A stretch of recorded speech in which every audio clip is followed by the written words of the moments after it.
turning onto that long, smooth pit straight, cruising up to around 190 miles an hour. All the time in the world to check your pit board and wonder where you're going to brake down into turn one. There's been a lot of car failures down here, but don't think about that now. Hit the brakes.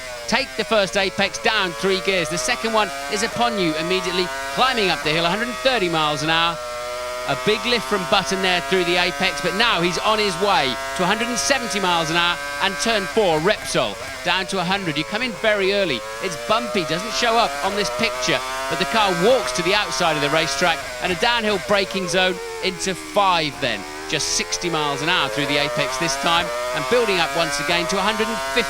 Turns 7 and 8 ahead of you. They're quite tricky. You turn in on the brakes and then immediately climb the hill. The second part is easily flat out. 155. Camps are slightly unsighted. Very, very tight on the exit. Now bring the car gently to the right-hand side. 180 miles an hour. You can brake very, very late into La Caxa. Turn 10. Never-ending left-hander. And you're still turning as you brake into 11. Bank Sabadell, just 60 miles an hour. Very, very bumpy indeed. And now 2 glorious corners to drive for home. 130 through the apex. Button correcting the car gently. Off the throttle for the final turn. 135 is the slowest point in that corner. And once again, into that long, long pit straight.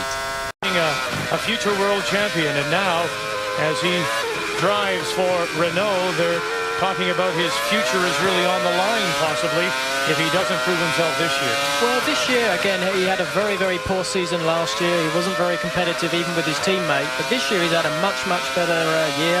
The car is a lot more competitive. He's had some very good results, very consistent. So I think he's actually looking a lot fresher for him for the future. But we're only less than halfway through the year. In his 3rd season.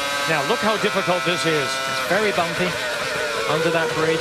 Again, using that curve, and you get on the power, and because of traction control, it makes it a lot easier now, because obviously the car doesn't want to spin the wheels and make it very tricky on the exit. Again, braking very late, using that curve, and now you just accelerate so early because of the traction control really takes control.